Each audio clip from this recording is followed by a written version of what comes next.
नमस्कार दोस्तों, मैं हूं पीयूष और स्वागत है आपका मालवा डायरी हिस्ट्री चैनल पे।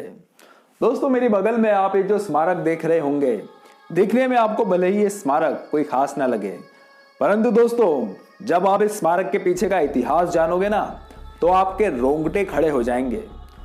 दोस्तों, इस स्मारक का नाम है कोली का चबूतरा या फिर इसे महादेव कोली चौथरा के नाम से भी जाना जाता है।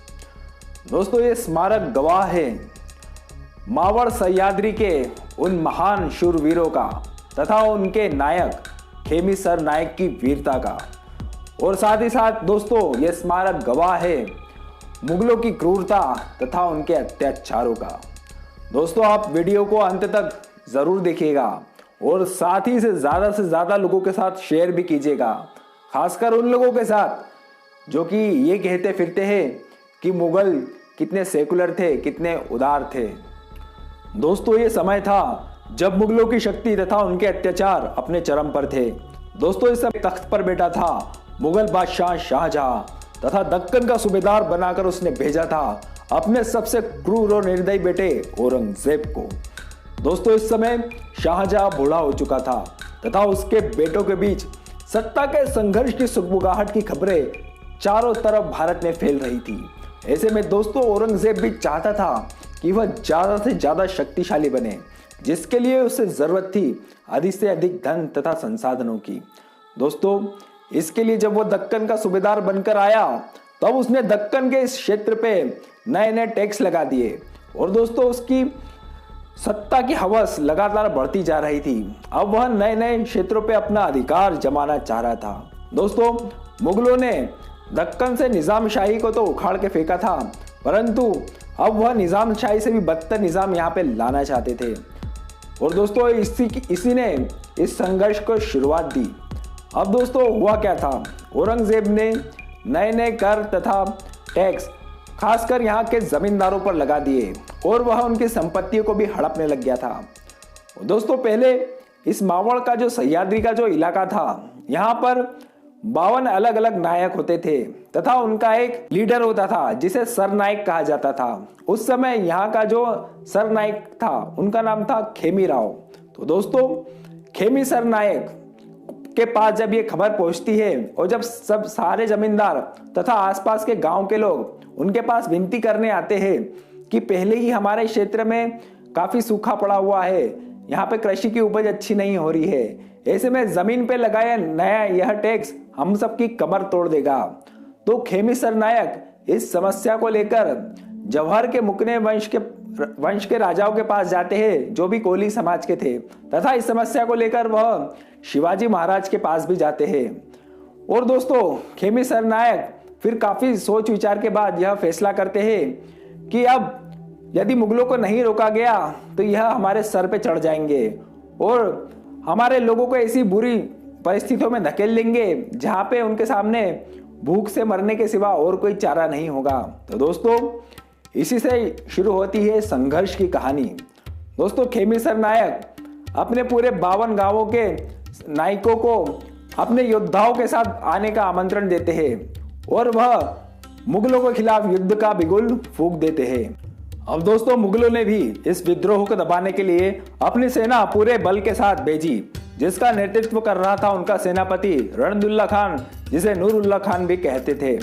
दोस्तों, इस संघर्ष की शुरुआत बड़े ही खतरनाक ढंग से होती है। दोनों तरफ के सैनिक अपने पूरे जोर लगाकर आपस में भिड़ जाते हैं। कहीं से भाला, कहीं से तीर, कहीं से तलवार, कहीं से ढालों से तलवारों को रोका जा रहा था। दोस्तों, ये संघर्ष धीरे धीरे बढ़ता चला जाता है और कोली इसमें बड़ी ही वीरता तथा बड़े ही साहस के साथ लड़ते हैं।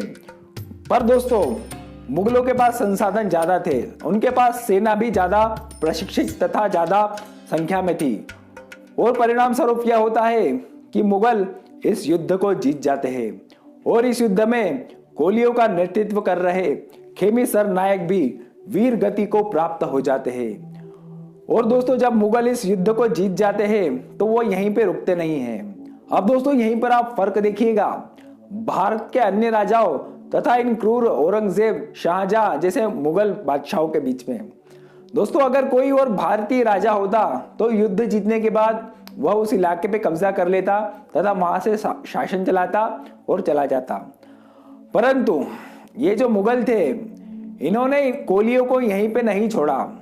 युद्ध में जो वीर लोग मारे गए वो तो ठीक था, परंतु इन कोलियों के रिश्तेदारों, इनके बीवी, इनके बच्चों को ढूंढने के लिए इन्होंने पूरे मावड़ में अपने सैनिक भेजे। फिर वह क्या करते, इनके बीवी बच्चों को ढूंढ ढूंढ के लाते और फिर इसी शिवनेरी किले पे, जहां पर छत्रपति शिवाजी महाराज का जन्म हुआ था, इसी किले पर यह मुगल इन कोलियों का सिर हलाल, सिर कलम कर देते थे। दोस्तों सोचिए वह मंजर कैसा होगा जब औरतें बच्चे घसीट के इस किले पे लाए जा रहे होंगे और उनका सिर एक एक करके काटा जा रहा होगा। दोस्तों यह सिलसिला कहते हैं महीनों तक चला और इस सिलसिले में 1600 से भी ज्यादा कोलियों के सिर काटे गए। और दोस्तों क्रूरता की हद आप देखिए, उनके कटे हुए सिरों का एक मीनार खड़ा कर दिया गया, एक पाइल बना दिया गया उनके कटे हुए सिरों का, ताकि इन सिरों को देखकर वहां के लोगों में ऐसी दहशत फैल जाए कि वो आगे से कभी विद्रोह के बारे में सोचे भी नहीं। और दोस्तों बाद में मुगलों ने वहां पर एक चबूतरा, एक स्मारक, जिसे मैंने शुरुआत में बताया था, ये बना देते हैं। अब दोस्तों कुछ लोग कहते हैं कि यह कोलियों के सम्मान में मुगलों ने बनवाया था, पर दोस्तों आप ही सोचिए, जो इतनी क्रूरता से, जिन्होंने मारते समय नहीं सोचा, वो क्या सम्मान करेंगे इन वीर कोलियों का। दोस्तों यह स्मारक इसलिए बनाया गया था ताकि हमेशा लोगों के बीच में डर और दहशत कायम हो सके। परंतु दोस्तों हुआ इसका बिल्कुल उल्टा। कोलियों ने इस स्मारक से प्रेरणा ली और उन्होंने प्रण किया, उन्होंने शपथ ली कि हम अपने पुरखों की मौत का बदला लेंगे मुगलों के खिलाफ लड़कर। और दोस्तों उसी समय, यह समय था छत्रपति शिवाजी महाराज के स्वराज्य का। दोस्तों कोलियों ने छत्रपति शिवाजी महाराज के साथ मिलकर औरंगजेब को उसकी जिंदगी का सबसे बुरा समय दिखाया। उसे ऐसा समय दिया कि औरंगजेब अपने जिंदगी के आखिरी साल यहीं पर दक्कन के इलाके में मराठों से लड़ते लड़ते ही मर गया। तो दोस्तों यह स्मारक गवाही देता है आज भी हमारे उस अतीत की, हमारे उस गौरवशाली इतिहास की, जिसे इतिहास की किताबों में से भुला दिया गया है, जिसका कोई लिखित वर्णन नहीं मिलता है। परंतु भला हो हमारे देश की वाचिक परंपरा का, हमारे देश की मौखिक परंपरा का, जिसने इस इतिहास को जिंदा रखा है। तो दोस्तों आप जब भी जुन्नर के इस शिवनेरी दुर्ग पर जाए तो आप जरूर छत्रपति शिवाजी महाराज की जन्मस्थली का दर्शन करना, परंतु इस कोली के चबूतरे पर भी अपने श्रद्धा सुमन अर्पित करना मत भूलना। दोस्तों आज के वीडियो में इतना ही। वीडियो पूरा देखने के लिए धन्यवाद।